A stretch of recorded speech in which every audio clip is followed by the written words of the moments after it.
नमस्कार, स्पॉटलाइट में आपका स्वागत है। मैं हूं आपके साथ अभिनय सिंह चौहान। आज बात करेंगे संविधान आरक्षण पर 2027 के रण को लेकर।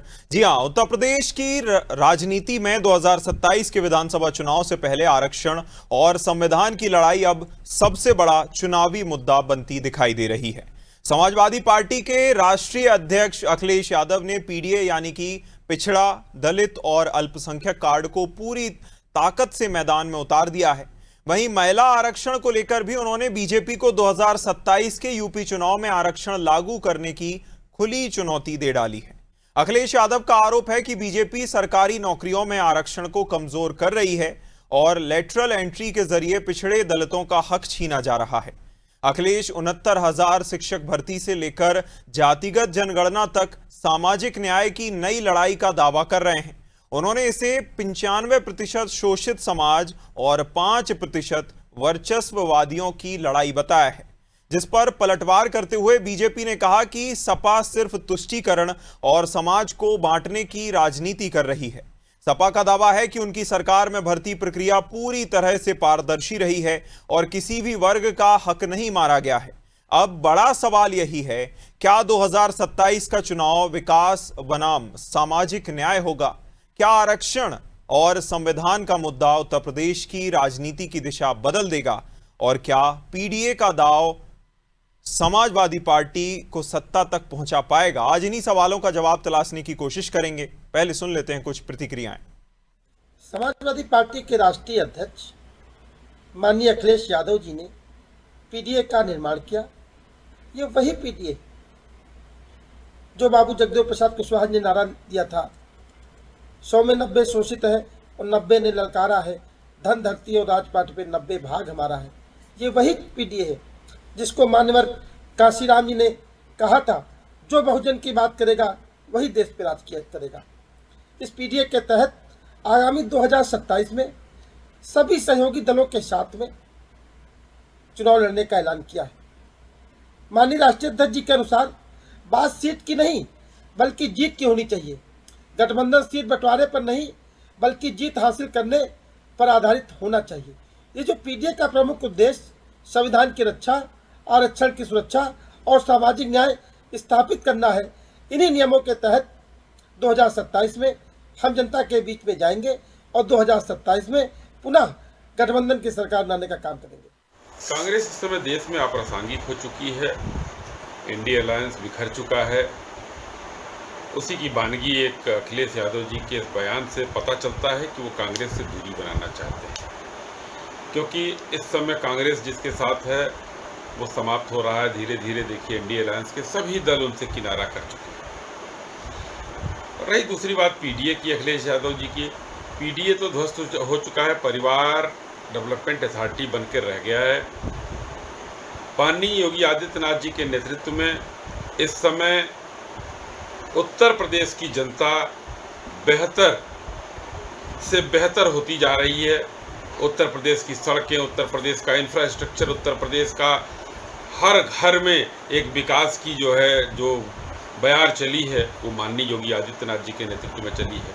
तो इस बार का जो चुनाव होने जा रहा है वो इस बार का चुनाव भारतीय जनता पार्टी के सुशासन, भारतीय जनता पार्टी के कुशल नेतृत्व, भारतीय जनता पार्टी के विकास के मुद्दे पर होने जा रहा है, जो मुझे लगता है कि 300 सीट से कम नहीं लाने देगा। यहाँ जनता का जो आशीर्वाद है वो इससे ऊपर ही ले जाएगा हम लोगों को, और बाकी दलों का जो ये दलदल है वो उसी दलदल में धीरे धीरे समाहित होते चले जाएंगे। और चलिए आपका परिचय करा देते हैं। इस विषय पर हमारे साथ खास चर्चा के लिए खास मेहमान जुड़ गए हैं। विवेक श्रीवास्तव जी, बीजेपी प्रवक्ता हमारे साथ जुड़ गए हैं। यश भारती, सपा प्रवक्ता हमें ज्वाइन कर रहे हैं। इसी के साथ मनोज सिंह, कांग्रेस प्रवक्ता हमारे साथ जुड़ गए हैं।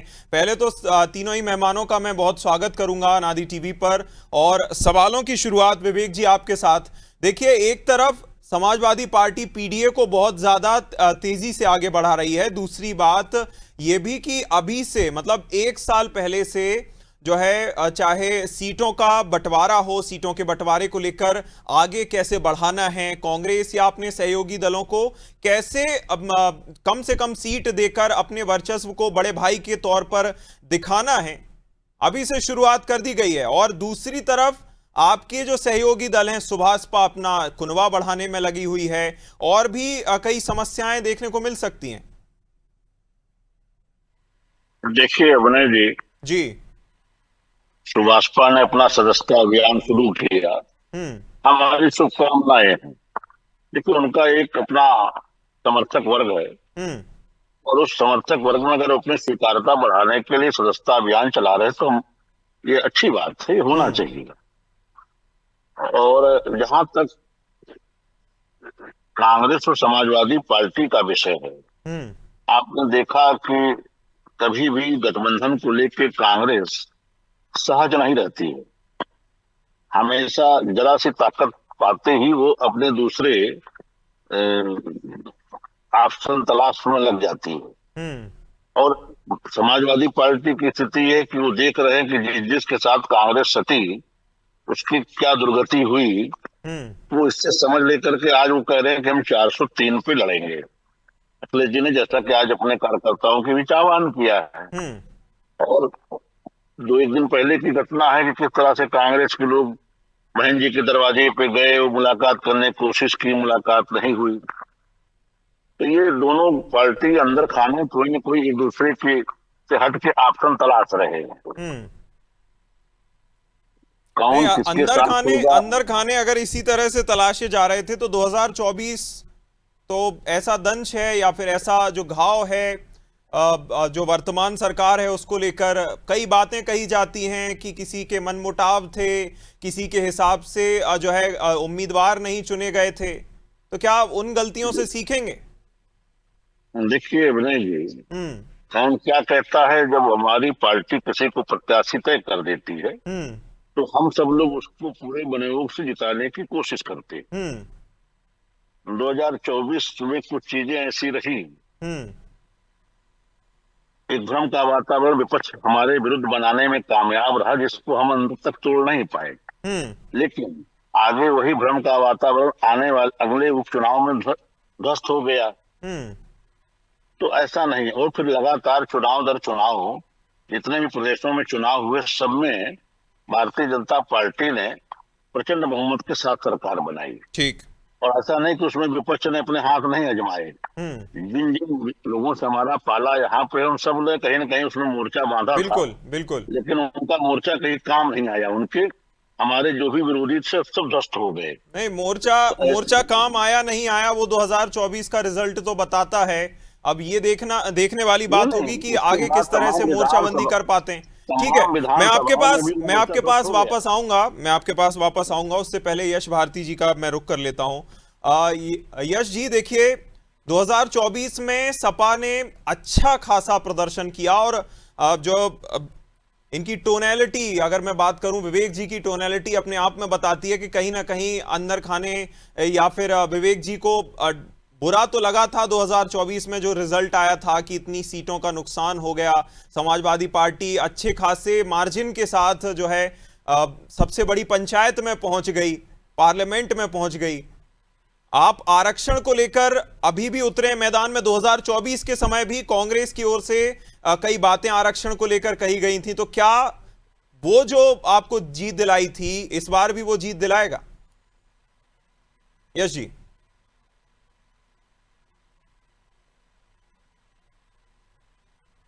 एक चीज अभिनय जी बड़ा स्पष्ट समझ लीजिए, समाजवादी पार्टी और समाजवादी विचारधारा शुरू से ही सामाजिक न्याय के लिए, हक अधिकार के लिए लड़ाई लड़ रही है, वंचितों शोषितों के लिए। डॉक्टर राम मनोहर लोहिया जी ने नारा दिया था, संसो पाले बांधी गांठ, पिछड़े पावे 100 में 60।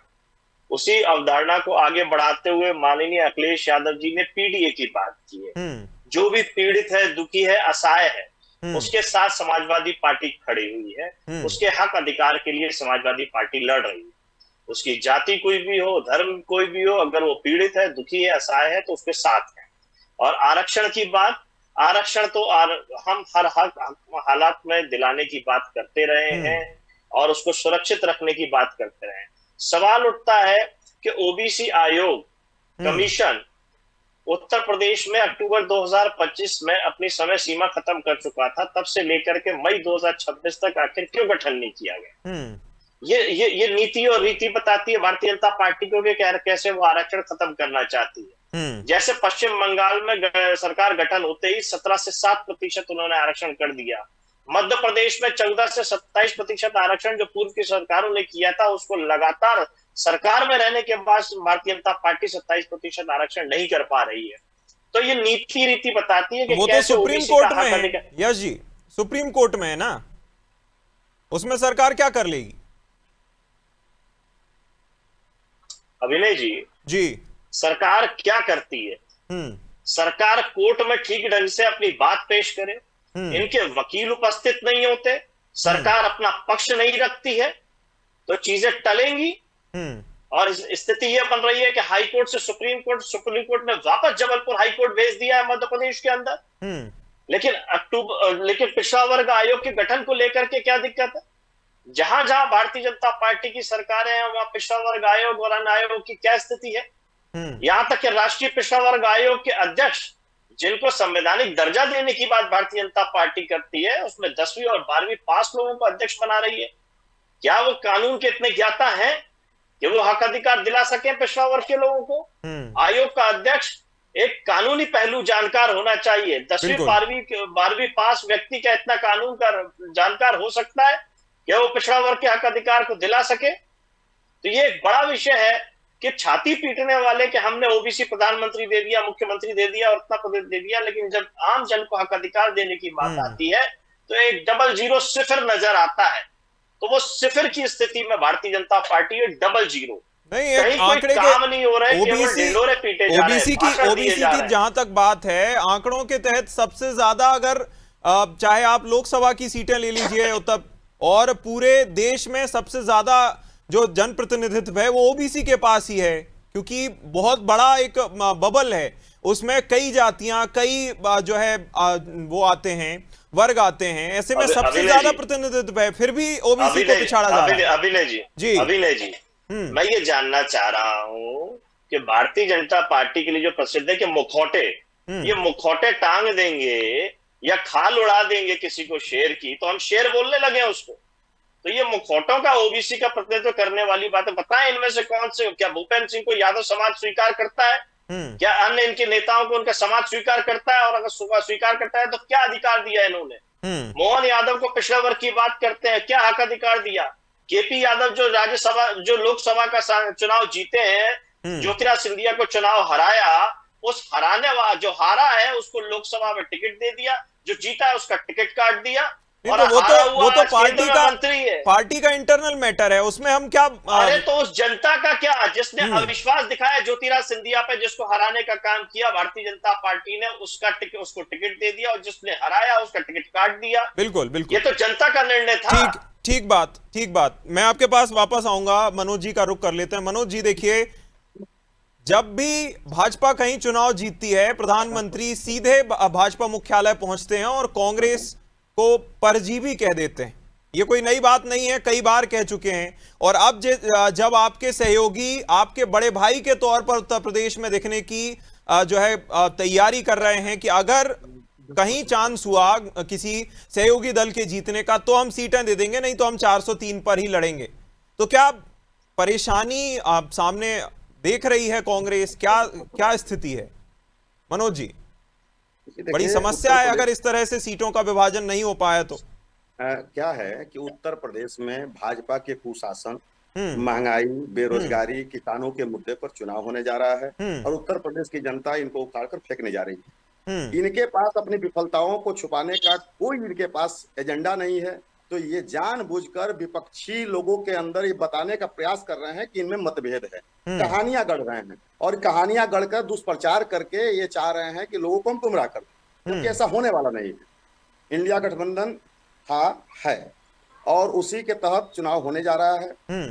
और जो रही बात सीटों की बंटवारे की बात हो रही है, सही बात यह है कि देखिए, चुनाव जीतने के लिए सीट मायने नहीं रखता है, आपके विचार की मजबूती और आपकी रणनीति चुनाव को जिताती है। तो हमारे विचार चुनाव को जिताती तो है, अगर आप चुनाव में कॉन्टेस्ट ही नहीं कर पाएंगे, आपको आपके सहयोगी सीट ही नहीं देंगे, तो आपका प्रतिनिधित्व बचा कहां? ये तो नैरेटिव आपके द्वारा या भाजपा के द्वारा सेट किया जा रहा है कि सीट नहीं देंगे। सीट क्यों नहीं देंगे? देखिए, अच्छा, जब गठबंधन होता, मेरी गठबंधन, तरफ से सुनिए ना, सुनिए। सीधे तौर पर यह कहा गया है सपा सुप्रीमो की तरफ से कि जी। अगर जीतने का चांस जिन सीटों पर होगा वहां सीटों का विभाजन होगा, और नहीं तो फिर हम 403 पर अकेले ही लड़ सकते हैं, कोई जरूरत नहीं है। ना, ये लाइन शायद आप थोड़ा सा करेक्शन कर लीजिएगा। उन्होंने ऐसा नहीं कहा कि हम अकेले लड़ लेंगे, ऐसा उन्होंने नहीं कहा। उन्होंने कहा कि सीट जीतने से मतलब है, जीताऊं जहां सीट होगी वहां पे बिल्कुल दी जाएंगी, उस तरीके से हम रणनीति में, ये तो हमारी रणनीति का हिस्सा है, वो तो अच्छा बोल रहे हैं। और देखिए, अखिलेश जी और इंडिया गठबंधन और कांग्रेस एक मजबूत पार्टी है, मजबूत विचारधारा है, और उस विचारधारा के तहत हम चुनाव में उतर रहे हैं। आपको मैं बता दूं कि अभी 2024 में चुनाव हुआ है, भारतीय जनता पार्टी के कुशासन को किस प्रकार से लोगों ने मतलब कि एक तरीके से बाइकाट किया है, ये आप देख सकते हैं कि इंडिया अलायंस को 43 सीट यहाँ जीतकर लोगों ने सदन में भेजने का काम किया, और वहां ये लोग यहाँ पूरा सीट पर ये लोग कब्जा किए हुए थे, सब खत्म हो गया। क्योंकि जो इनका तानाशाही रवैया है और जो धनबल है, सब लगाने के बावजूद भी जनता ने हमको मैंडेट दिया उत्तर प्रदेश में। आपको मैं बताऊं कि 2027 में लोगों ने मन बना रखा है, इसलिए कि जो अभी महंगाई चल रही है, चरम पर चल रही है, बेरोजगारी चरम पर है, किसानों का मुद्दा चरम पर है, नीट का पेपर हुआ, आपने देखा, एक परीक्षा तक ये लोग ढंग से नहीं करा पा रहे हैं, तो किस आशे पर ये लोग वोट मांगेंगे? सच्चाई ये है कि अब ये विपक्षी दलों का जो आपसी संगठन है, उस संगठन में मतभेद बनाकर लोगों के सामने प्रस्तुत करने का विचार बना रहे हैं, बिल्कुल, जो कि चलने वाला नहीं है। ठीक है, सीधे तौर पर आपसे सवाल किए जा रहे हैं विवेक जी। देखिए, मोटे मोटे आरक्षण को लेकर भ्रम फैलाने की कोशिश पहले भी हुई थी। 2024 के समय का एक वीडियो याद आता है, केंद्रीय गृह मंत्री अमित शाह ने आरक्षण को लेकर कोई बयान दिया था, उसको लेकर एडिट किया जाता है, आगे का बयान पीछे, पीछे का बयान आगे किया जाता है, और स्पिरिट ऑफ कांग्रेस नाम के सोशल मीडिया हैंडल से पोस्ट होता है, उसका आप कुछ नहीं कर पाए, ना तो अकाउंट विथहेल्ड करवा पाए। इस बार भी आरक्षण मुद्दा बनेगा। दूसरी बात, ओबीसी आयोग को लेकर मांग की जा रही है, और तीसरी बात कि इससे पहले भले ही हमने बिहार में देख लिया हो, यूपी बिहार को लेकर कहा जाता था कि जाति को लेकर लोग अब वोट नहीं करेंगे, जो कि हमने बिहार में देखा भी, लेकिन जिस तरह से पीडीए का नारा अब सपा बुलंद कर रही है, आपको नुकसान नहीं हो सकता है? देखिए, अपने जी पीडीए को लेके समाजवादी पार्टी के अंदर खाने इतना कंफ्यूजन है। कोई पीड़ित दलित अपमानित बताता है, कोई पिछड़ा दलित आदिवासी बताता है, कोई पी से परिवार, डी से डिम्पल, ए से अखिलेश बताता है, कोई परिवारवादी पार्टी बताता है। तमाम इसकी परिभाषाएं यहाँ मार्केट में टहल रही है। वास्तविकता ये है कि जब समाजवादी उत्तर प्रदेश की सरकार में थी, इन्होंने ही दलितों का आरक्षण नौकरियों में समाप्त किया था, प्रमोशन में, और दलित की बेटी के साथ जो घटना करके गए हैं, वो यहाँ एक एक दलित के दिल में आज भी इस तरह से वो घटना जिंदा है कि जब इन्होंने बहन जी के साथ गठबंधन भी किया विनय जी, तो उत्तर प्रदेश में बहन जी की तो सीटें 0 से 10 हो गई, लेकिन समाजवादी पार्टी की सीटें 5 की 5 ही रही, एक सीट का भी इनको लाभ नहीं हुआ है। मतलब साफ है कि दलित इनके साथ कभी जुड़ा नहीं। इन्होंने भले अपना वोट ट्रांसफर किया हो बहुजन समाज पार्टी को, लेकिन बहुजन के मतदाताओं ने इनको कभी लाइक नहीं किया। जो जमीन पे जो इनकी उनके बीच जो विभाजन है, वो बड़ा गहरा है। बिल्कुल, उत्तर प्रदेश की स्थिति ये है। यही जवाब दीजिएगा। एक तरफ बसपा सुप्रीमो आपके पार्टी के नेता से मिलने से मना कर देती हैं या फिर मिलने नहीं आती हैं, वो जो भी रहा। दूसरी तरफ ये कि आपने भले ही जमीन मजबूत की हो 2024 में, लेकिन इस बार स्थिति उतनी कमजोर नहीं होगी भाजपा जिस तरह से दावा कर रही है। देखिए अभिनय जी, मुझे बड़ा तरस आ रहा है भारतीय जनता पार्टी। प्रभु राम का आशीर्वाद इन्हें नहीं मिला। अवधेश प्रसाद जी ने जो प्रसाद पूरा भारतीय जनता पार्टी में बांटा, जो हमारे भाई अनुसूचित जाति वर्ग से आते हैं, तब भी इन्हें लगता है कि हमें ये वर्ग नहीं देगा वोट, ये वर्ग नहीं देगा। इनको बोलने में भी हिचकिचाहट नहीं होती है, संकोच नहीं लगता है। यही तो बेशर्मी कहलाती है कि थोड़ी सी लाज लज्जा होनी चाहिए कि हमें किस वर्ग ने हराया, प्रभु राम ने आशीर्वाद नहीं दिया, उसके बाद भी बोले चले जा रहे हैं। देखिए हमारी बात बड़ी स्पष्ट है, बात सीट की नहीं है, जीत की है। जीतने के लिए हम लड़ाई लड़ रहे हैं। भारतीय जनता पार्टी को रोकना है। मजबूत गठबंधन है, कहीं कोई दरार और कहीं कोई कमी नहीं है। कमी है तो भारतीय जनता पार्टी के सहयोगी जो गोदी मीडिया है या कुछ और लोग हैं उनको दिखती है। अच्छा यश जी, तो आप मानते हैं नहीं, आप मानते हैं ना कि इंडिया गठबंधन है, मजबूत गठबंधन है? बिल्कुल मजबूत है। अखिलेश यादव जी चुनाव हारने के बाद क्यों जाते हैं? आप प्रचार करने जा सकते थे ना। अगर इंडिया ब्लॉक से आप जुड़े हुए हैं, आपका गठबंधन है, आप पूरी तरह से उनको दीदी मानते हैं, तो आप चुनाव में प्रचार करने क्यों नहीं गए? एक तरफ कांग्रेस कहती है गठबंधन है, दूसरी तरफ उसी गठबंधन की पार्टियों को भ्रष्टाचार कह दिया जाता है। वाह वाह गठबंधन। अभिनय जी बड़ी बुरी रही। अरे भाई विवेक जी बीच में बोलेंगे तो देखिए फिर कैसे। यश जी बात पूरी कीजिए। आप तो अनुशासित पार्टी के अनुशासित लोग होना चाहिए ना, उत्पात क्यों मचा रहे हैं? याद दिला रहे थे। याददाश्त हमारी बहुत अच्छी है। नीतीश कुमार जी का चुनाव के बाद क्या हुआ ये याददाश्त रखने की जरूरत नहीं है, ताजा ताजा मामला है। और शिवसेना का आपने क्या हश्र किया ये हमको दिखता है। अकाली दल आपको क्यों छोड़ के चलेगा ये दिखता है। राजनीतिक रूप में अछूत थी भारतीय जनता पार्टी, कोई छूने को तैयार नहीं था, चिमटे से भी। वही चिमटा जिसको अटल बिहारी वाजपेयी जी कहते थे कि मैं चिमटे भी से भी सरकार नहीं बनाऊंगा।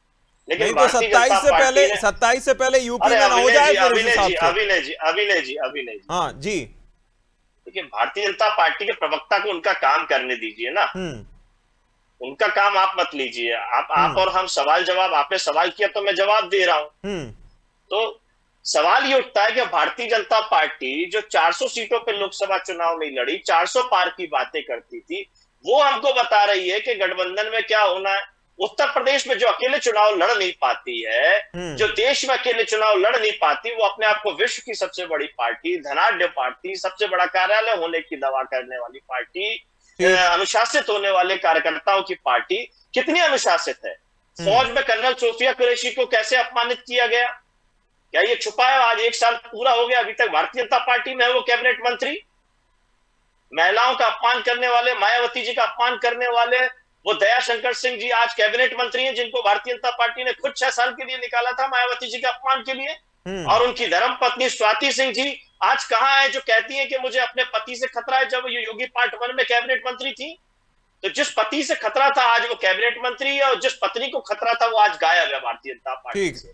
ये महिला सुरक्षा की बात, लॉ एंड ऑर्डर की बात करते हैं, अनुशासन की बात करते हैं, ये सारे प्रमाण पत्र दिखते हैं।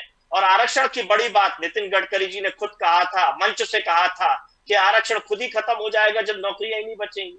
ये आउटसोर्सिंग से, संविदा से जो नियुक्तियां ला रहे हैं, ये आरक्षण खत्म करने का ही षड्यंत्र है भारतीय जनता पार्टी का, जिसके कारण कहीं ना कहीं जिस तरह का बयान अखिलेश जी की ओर से दिया गया है, अपने आप में चाहे सहयोगी हो और चाहे विपक्षी हो, अपने आप में चिंता बढ़ाने वाली बात तो है ही। हालांकि कांग्रेस की चिंता अलग तरीके की है, क्योंकि जिस तरह से गठबंधन जो कि इंडिया अलायंस की इतनी दम्भ भरी जाती है कि इतना मजबूत गठबंधन है, उसका हश्र पश्चिम बंगाल में हमने क्या देखा, वो बहुत ज्यादा आत्ममंथन का विषय। इसी के साथ यश जी मैं बहुत शुक्रिया कहूंगा आपको, मनोज जी बहुत शुक्रिया, विवेक जी बहुत शुक्रिया इस चर्चा में शामिल होने के लिए, खास चर्चा में अपने विचार साझा करने के लिए। यूपी चुनाव का बिगुल लगभग बज चुका है और अब चुनावी बयानबाजी भी उसी स्तर पर पहुंचने वाली है। कुछ ही समय में हम देखेंगे कि मंच सजेगा और मंच से क्या बयान, धुआंधार बयान दिए जाएंगे, जिसकी शुरुआत अखिलेश यादव ने तो कर ही दी है।